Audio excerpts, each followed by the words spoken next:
ওং নমঃ শিবায়। জয় শিব শম্ভু। বন্ধুরা, আজকে সোমবার, ভগবান শিবের কাছে সবার মঙ্গল কামনা করে আজকের ভিডিওটি শুরু করছি। বন্ধুরা, সঠিক দিশা চ্যানেলে আপনাদের স্বাগতম। ভারতীয় দর্শন শাস্ত্র এবং বিভিন্ন দেবদেবীর পূজার মূল আলোচনার বিষয় এই চ্যানেলে। যদি আপনারা কেউ নতুন হয়ে থাকেন তাহলে অবশ্যই সাবস্ক্রাইব করবেন। পরবর্তী ভিডিও পাওয়ার জন্য অবশ্যই পাশে থাকা বেল আইকনটি বাজিয়ে দেবেন। যদি আপনাদের ভালো লাগে অবশ্যই লাইক করবেন। কমেন্ট বক্সে আপনার মতামত এবং জয় শিব শম্ভু বা ওং নমঃ শিবায় লিখতে ভুল করবেন না।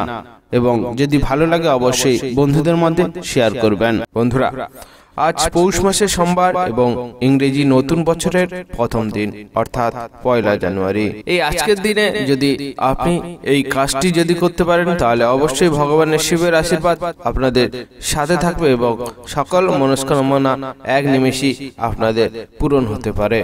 বন্ধুরা, এই আজকে সোমবার দিনটিকে মহাদেবের দিন বলে গণ্য করা হয়। এই সোমবার দিনটি মহাদেবের অত্যন্ত প্রিয়, তাই সোমবার তার আরাধনা করলে তুষ্ট হন ভগবান শিব। তাই সোমবারের ব্রত যারা পালন করেন তাদের সব বিপদ থেকে উদ্ধার করেন ভগবান শিব। বন্ধুরা, ভক্তদের পূজার্চনায় শীঘ্র প্রসন্ন হন ভগবান শিব, তাই তার অপর নাম ভোলানাথ। বন্ধুরা, সোমবারের দিনটি ভগবান শিবকে উৎসর্গ করা হয়েছে।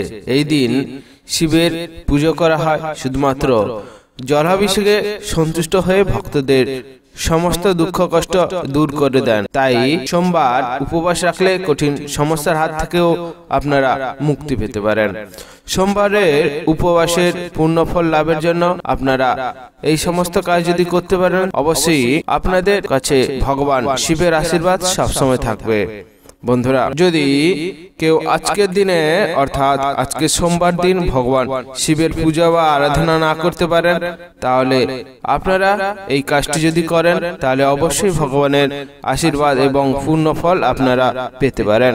বন্ধুরা, যাদের ইষ্ট দেবতা বা আরাধ্য দেবতা ভগবান শিব এবং যাদের এই সোমবার দিন জন্ম বা কারো যদি কোনো মনস্কামনা পূর্ণ না হয়ে থাকে তাহলে আজকের দিনে যদি আপনি ভগবান শিবের উদ্দেশ্যে একটি প্রদীপ জ্বালিয়ে এবং এই ব্রত কথাটি যদি শুনতে পারেন তাহলে ভগবান শিবের আশীর্বাদে আপনার সকল মনস্কামনা এবং সকল কষ্ট দূর হতে পারে। তাই আজকের এই পবিত্র সোমবার বা 1 জানুয়ারিতে এই ব্রত কথাটি অবশ্যই যদি আপনি শ্রবণ করেন তাহলে আপনারা পূর্ণফল পেতে পারেন। বন্ধুরা, আশা করছি এই ব্রত কথাটি আপনারা শুনে খুবই মুগ্ধ হবেন। বন্ধুরা, আজকের এই সোমবার দিন শুরু করছি ভগবান শিবের ব্রত কথাটি। প্রাচীনকালে এক নগরে এক মহাজনের বাস ছিল। তার কাছে অঢেল ধন সম্পত্তি যেমন ছিল, কিন্তু ওই মহাজন কোনো সন্তানের বাবা হতে পারেনি, তাই খুবই দুঃখী থাকতো। প্রতি সোমবার উপবাস রেখে শিব পার্বতীর পুজো করত ওই মহাজন। পার্বতী তার ভক্তিতে প্রসন্ন হয়ে ভগবান শিবের কাছে ওই মহাজনের মনস্কামনা পূর্ণ করার আবেদন জানান। শিব জানান যে, হে পার্বতী, এটি মহাজনের ভাগ্যে লেখা আছে। কিন্তু পার্বতী শিবের এই কথা স্বীকার করতে চান না এবং মহাজনের ভক্তির সম্মান রাখার জন্য আবেদন জানাতে থাকেন ভগবান শিবের কাছে। শিব তাই শুনে মহাজনকে পুত্র লাভের আশীর্বাদ দেন, কিন্তু তার পুত্রকে শুধুমাত্র 12 বছর আয়ু দেন। এ কথা শুনে মহাজন না তো আনন্দিত হয় না দুঃখ পায়, কিন্তু সে ভগবান শিবের পূজা বন্ধ করে না। নিয়মিত সোমবার উপবাস রাখত এবং ব্রত কথাও শুনত। শিবের আশীর্বাদে মহাজনের ঘরে পুত্র সন্তানও জন্মগ্রহণ করে। ছেলে 11 বছর হয়ে যায়, তখন মহাজন তাকে কাশী শিক্ষা গ্রহণের জন্য পাঠান।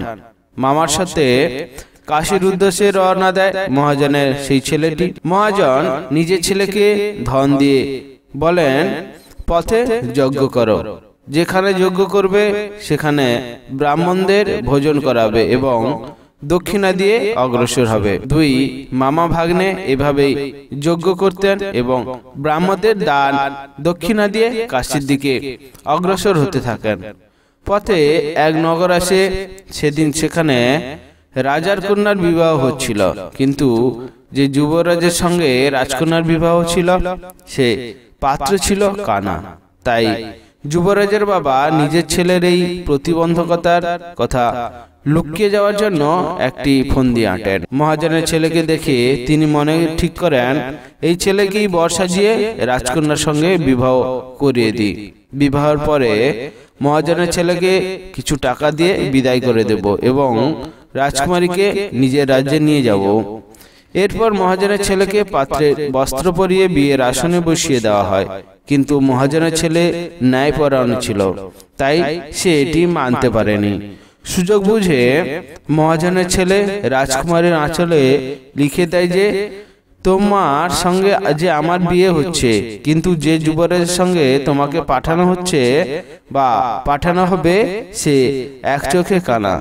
আমি কাশি পড়তে যাচ্ছি। এই বিষয়টি জানার পর রাজকুমারী নিজের মা বাবাকে এ সম্পর্কে জানায়। রাজা নিজের কন্যাকে বিয়ের পরে কিন্তু বিদায় করেনি, বরযাত্রী তার ফিরে যায়। অন্যদিকে মহাজনের ছেলেও মামা কাশী পৌঁছে সেখানে যজ্ঞ শুরু করেন। যেদিন ছেলের বয়স 12 বছর হয় সেদিন যজ্ঞ রাখা হয়েছিল। ছেলেটি নিজের মামাকে বলে, মামা আমার শরীরটা খুব ভালো লাগছে না। তখন সেই ছেলেকে তার মামা বলে, তুমি ভিতরে গিয়ে শুয়ে পড়ো। শিবের কথা মতো কিছুক্ষণের মধ্যে ছেলেটি শেষ নিঃশ্বাস ত্যাগ করে। মৃত ভাগ্নেকে দেখে মামা খুবই জোরে চিৎকার করে কান্না শুরু করে এবং আকুল বিকুল হয়ে কান্না শুরু করে। সেই কান্নার সময় শিব ও পার্বতী সেই দিক দিয়ে যাচ্ছিলেন। তখন পার্বতী দেবী বলেন, প্রভু এর কান্নার স্বর আমি সহ্য করতে পারছি না, এমন ভাবে কাঁদছে তাই আমি সহ্য করতে পারছি না। আপনি এই ব্যক্তির কষ্ট দূর করুন। পার্বতীর আবেদনে ভগবান শিব মৃত বালককে জীবিত হওয়ার আশীর্বাদ দেন। শিবের আশীর্বাদে সেই বালক আবার জীবিত হয়ে যায়। শিক্ষা সমাপ্ত করে সে নিজের নগরের উদ্দেশ্যে রওনা হয়। পথে পুনরায় সেই নগরে পৌঁছায় যেখানে রাজকন্যার সঙ্গে সেই মহাজনের ছেলেটির বিয়ে হয়েছিল। সেই নগরেও যজ্ঞের আয়োজন করেন তারা। ছেলেটির শ্বশুর তখনই তাকে চিনতে পারে এবং তাকে আপ্যায়ন করে নিজের মেয়েকে তার সঙ্গে বিদায় জানায়। এদিকে মহাজন ও তার স্ত্রী অভুক্ত অবস্থায় ছেলের প্রতীক্ষায় বসে থাকেন। প্রতিজ্ঞা করেছিলেন যে ছেলের মৃত্যু সংবাদ পেলে তারাও প্রাণ ত্যাগ করবেন।